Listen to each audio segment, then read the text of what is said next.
distraction. Ladies and gentlemen, the day of presidential litigation has arrived.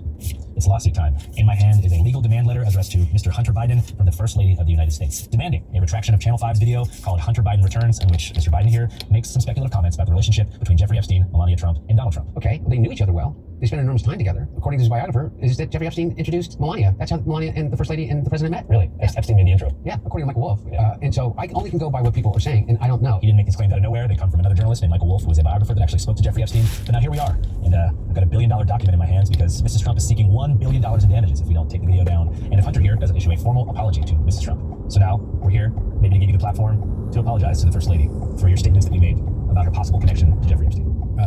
Fuck that. That's not going to happen.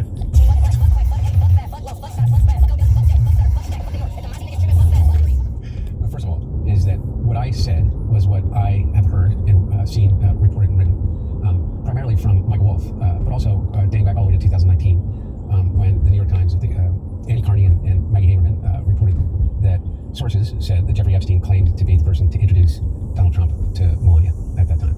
And then it was, I think, excerpted in a book that was published in Vanity Fair, and I think it's been repeated by journalists and others since then. But the primary source was the interviews that Michael Wolff has been conducting, in which he has actually tapes of, I think, hours and hours and hours of interviews with Jeffrey Epstein directly. So, the fact of the matter is that, I don't think that these threats of a lawsuit are add up to anything other than a design distraction, because it's not about who introduced who to who. I don't know how that's in any way rises to the level of defamation to begin with, but the fact of the matter is that this is about hundreds, if not over 1,000 minors, children who were raped by Jeffrey Epstein. And I don't believe in guilt by association alone, but the connections have become they're so glaringly obvious that I think they're trying to use other things to distract. And I also think they're bullies, and they think that $1 billion is going to scare me, which is the fact of the matter is that if they like to go, I have this to say, if they want to sit down for a deposition and clarify the nature of the relationship between Jeffrey Epstein and the President and the First Lady want to do that, and all the known associates around them at the time, of whatever time that they met,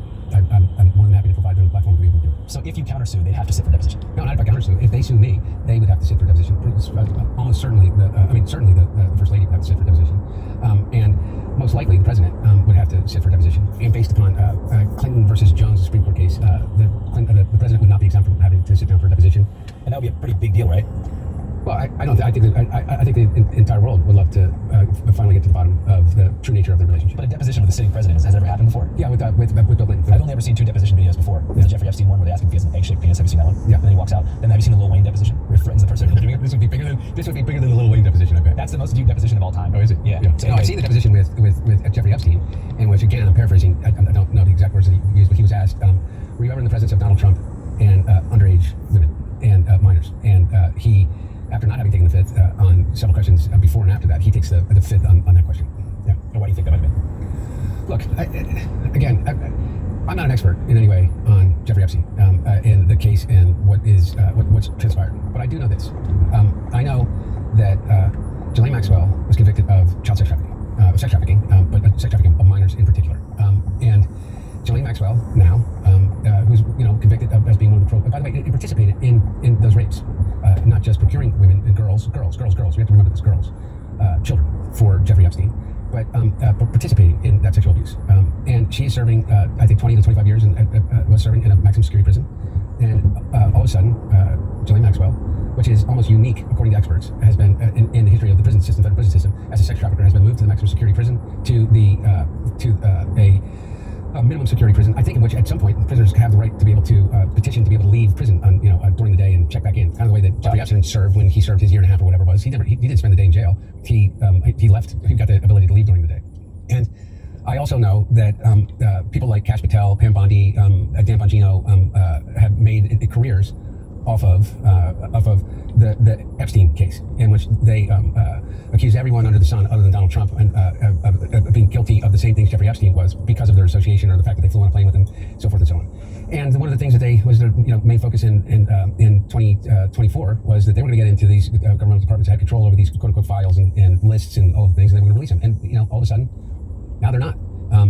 And so again, what it comes back to is this: are we going to normalize this type of behavior in which we're just supposed to all look the other way? And that type of behavior, what I'm talking about, is the rape of children. Are we going to normalize it to the degree that say, oh, well, Donald Trump was just interested in models, whatever that means, or that it was a crazy time during the late 90s, early 2000s, or whatever? I don't know. But that's ultimately the questions the American people are going to have to answer. And I guess MAGA is going to have to come to terms with whether or not they're going to allow Donald Trump to completely liquefy reality and say there's nothing to see here, move on. And by the way, there is not a chance in hell that there is a actual legitimate cause of action as it relates to defamation for what I said and attributed it to Michael Wolff. But if they want to go through the process, they know that it's going to cost an enormous amount of money to do it. And so, that's the only thing that I got to figure out. We got to figure out how we're going to pay for it. Yeah. But how much do you think it would cost? I don't know. Most likely in the high hundreds of thousands of dollars, if not millions of dollars. In legal fees. Just think about it. If you're going to try to get the President of the United States for a deposition, and all of their known associates during the time that he met Melania Trump, you're talking about a long and arduous process to be able to do that, because they are experts at drawing this out. And this is what he always does. He sues everybody and he sues them into oblivion, and he makes it so costly. But look, here's what I'm saying to the American people is, if you want to know the origin and the nature of the relationship between Donald Trump, Melania Trump, and which I have no personal knowledge of. I can only go by what has been reported. But if you want to know that nature, then let's all go figure it out together. I'll be the point of the tip of the spear for you. Great. Well, yeah, I just wanted to, if you could just kind of start by telling us your name and what your connection is to Jeffrey Epstein, that'd be great. I'm Michael Wolff, and I have done a series of interviews over a number of years with Jeffrey Epstein. And when did you first come into contact with him? Well, I had known him on a couple of instances. I was a writer for New York Magazine with the lead writer, and Jeffrey Epstein was among a group of wealthy men who tried to buy New York Magazine in 2004. So I got to know Epstein then.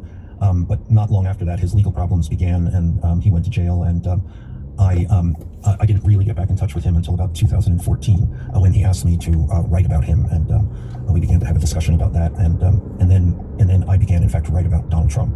And Epstein became a valuable source on Trump in the late 80s and 1990s, when he and when Epstein and Trump were the closest of friends. What was the basis of their friendship in the 90s? Women and money, status, social climbing, and in so many ways they were very similar people. They were outsiders to Manhattan, where they lived. They wanted to be insiders. They both fancied themselves as playboys, and were deeply involved in the world of models. So if you recall, models were a key part of the 1980s, 1990s zeitgeist. Supermodels, runway models, catalog models, young girls who just wanted to be models. This was the world that Epstein and Trump were very much involved in. Trump with his beauty pageants, Epstein with his connection to Victoria's Secret. This was their idea of status and sex. And what was the process of scouting many of these models? Was it done domestically? Were they targeting people who were underage and kind of grooming them to become models when they turned 18, or what was the typical process? Yeah, I don't exactly know. But it was around model agents. So they both were involved in starting and backing model agencies and model representatives, and these models often came from Eastern Europe, but I think they came from anywhere. I'm not sure that they were that particular. How did Melania Trump come to the United States? Well, I think she as far as I know, she came on because she was a model, because that's where the business was. She was brought here by a modeling agency. This was not a big business. Everybody tended to know each other, and if you had any hope of having a significant career as a model, you needed to know all of these people. So you made the claim that Melania was introduced to Donald Trump by Epstein. Well, I said that she was introduced through that circle, is what I exactly said. And they all would have known each other, and obviously Epstein knew Trump. They all knew the same model representatives. They were all frequently working together in these various guises of these modeling agencies. Epstein didn't make the direct introduction. I don't know exactly what the direct introduction. I think that he was at that party where they met. So I think it's just very important to be clear about this, that this was a circle of people who knew each other. Everyone knew everyone. Epstein had known Melania. Melania then she knew the same agents that they were all working with. So that this was, again, I think circle is the right word. This was a social circle. What specifically did Epstein tell you? He told me volumes. So we would have to spend an enormous amount of time to do that download. But I guess in those conversations, are there any stories or anecdotes that stick out as particularly resonant when you're discussing the relationship between the two? Again and again and again, everything sticks out, because it's obviously Donald Trump, who's the president of the United States. It involves Jeffrey Epstein, one of the notable monsters of our time. And as far as Epstein's role, do you think that he was some sort of, blackmail agent, or do you think that he was more just an elite person with who's intent on victimizing young women? Well, I don't know anything about blackmail, if that occurred. Nothing I ever saw with Epstein indicated that would have gone on. And where can somebody learn more about all this stuff if they want to hear more from you and dive a little bit bit deeper. Well, funny you should ask. Behind me, I've just launched a new podcast. So defamation is that you went on a Channel 5 video and you repeated a statement that another journalist said, and that journalist actually talked to Jeffrey Epstein. Yeah. So really, Jeffrey Epstein is liable. and conveniently, Jeffrey Epstein is not available for comment. Yeah. Yeah. This was not just sent to you; it was also sent to the Daily Beast and James Hargrove. Their own, and I assume a few others that we haven't heard about. But yes, and it was so. My understanding is that it was sent to the Daily Beast. Daily Beast took down the article that reported on the podcast, the Daily Beast podcast that Michael Wolff had done. Yeah. But the Daily Beast did not take down the podcast. And so the podcast is still available. Whoever wants to go out and listen to it. The New York Times article from Annie Carney and Maggie Haberman from July 2019 is still available online. You can look at it. The guy who wrote the book that was excerpted in Vanity Fair, you can still go look at it. There's a guy that I understand that is coming out with a book that makes even more connections between the two that's coming out this week, and you can go read that book. And look, this has been so widely reported and talked about. It is not in any way, particularly when I'm attributing it to the source of which I heard it from, in any way remotely in the realm of defamation. And particularly defamation of a public person. It's absolutely insane. It's absolutely insane. But by the way, here's what's also insane. You got man-child Don Trump Jr., who was who was waving the flag for whoever doesn't release the Epstein list is obviously guilty, and the Biden administration, blah blah blah blah blah. Where are you now, Don? Donnie, where are you now? Where is your contempt for what is happening right now? And it's just like, but look, it's like everything they do. Everything they do is either projection or confession. Everything. So what message at the end of the day do you think all this stuff sends? Well, I don't know where this is going, because I don't know if he gets over this. When I say he gets over this, I don't know if the president is able to do exactly what I just said and like sweep all of this under the rug and distract people enough that these people that truly care about children are just going to say, okay, I guess so. And people like me are going to say, okay, I'll just stop talking about it because I'm afraid of you. But I do know this, okay? And this is what I talked to you about last time. Is with my when my brother was Attorney General, and he did the Dr. Bradley case. Yeah. Okay. There is an epidemic, if not a pandemic, in this country. And globally, okay, in the way in which adults, particularly adults that are family members and figures of authority, treat children, not just girls, but primarily, but in the majority of instances, girls. And I mean girls from 3 years old to 18 and beyond. And what this could do, in my opinion, is make it that much harder for any little girl that is being sexually abused or raped by her stepfather or her father or brother or a pastor in whatever mega church that they go to, or whether it's the school teacher or whether it's the leader of the Boy Scout troop or the Girl Scout troop.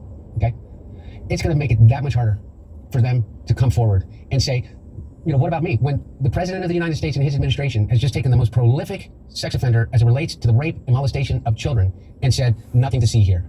Nothing to see here.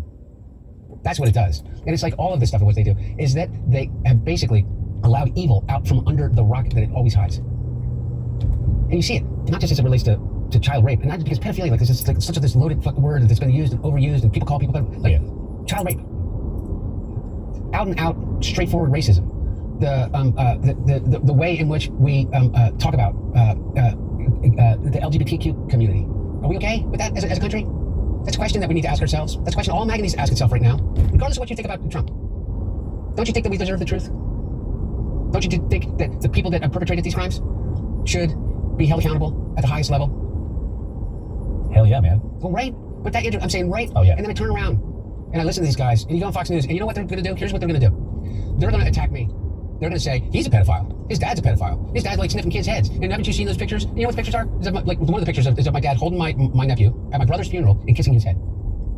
That's all they need. So they're going to show pictures of me with with women in motels that they got off of a fucking hard drive or a laptop or whatever, and they're going to attack, and their entire media machine will spin up. And everybody on Fox News, and you'll have Jesse Waters, who's real man's man, and I guarantee he's never thrown a punch in his life, and you'll go all the way to Sean Hannity, or who like he's a Krav Maga, like he's a fighter. Wow, you know what I mean? Like these tough guys who are all going to be protecting someone that they know did the wrong thing, and it has to do with fucking kids.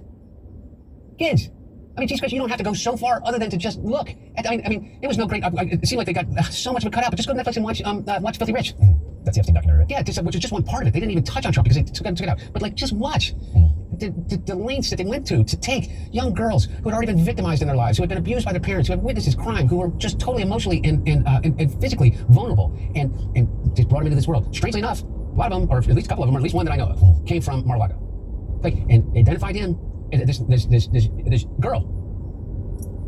And then sex trafficker provided her for sex to other individuals, including themselves, including Ghislaine Maxwell. And this person just got moved to minimum security prison. She's about to get, most likely, if everybody doesn't open their eyes to this, is going to get a pardon one way or another. Yeah. What message does it send to a little girl that escapes that and starts to rebuild her life? And in rebuilding her life, she whether in whatever way that may be, wakes up one day and she says, I want to hold those people accountable that did that to me. In most states, there's no statutory limitation on sexual abuse of a minor. She says, I want to hold them accountable. Or whether it's a boy from a Catholic high school. And he's now 25 and he says, I want to hold them accountable.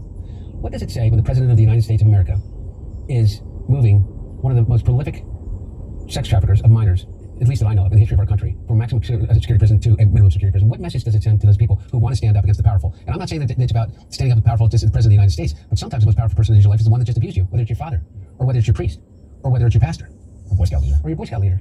They're all figures of authority. And the ultimate figure of authority in the United States of America? You're giving everybody a free pass on this? How messed up is that? Yeah. Well, thanks again. All right, buddy. Next time. Yeah. All right, I'm going to keep it a band with you guys. That means 100, 1,000. It means keeping it real. By the time you're watching this, it is possible that Melania Trump and her lawyer have filed suit against Hunter and maybe myself as a defendant. Not quite sure, but if that is the case, I have some fantastic news. This fall and winter, Channel 5 is going on tour. That's right, a 26-city carnival.